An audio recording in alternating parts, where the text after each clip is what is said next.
আসসালামু আলাইকুম, মিরাজ কিচেনে আপনাদেরকে স্বাগতম। আজকে আমি মোমো তৈরি করব। প্রথমে আমি ২ কাপ ময়দা ছেলে নিব, মিক্সিং বলে। এরপরে আমি পরিমাণ মতো লবণ দিয়ে ঠান্ডা পানি দিয়ে আটাটা ডো বানিয়ে নেব।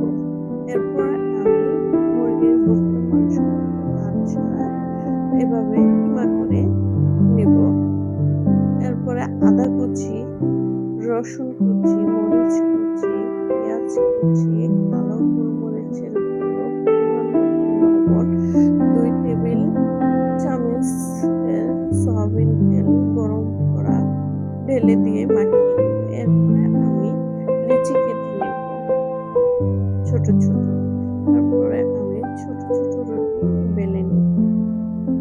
বেলে নেওয়া হয়ে গেলে পরিমাণ মতো মোমোর পুর দিয়ে নিব।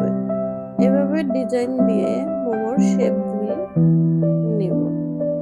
আগেই আমি স্টিম বসিয়ে রেখেছি পানিটা বয়েল হওয়ার জন্য। এভাবে আমি মোমোগুলো বসিয়ে নেব। একটু তেল ব্রাশ করে নিয়েছিলাম জালিতে যাতে উঠে যায়।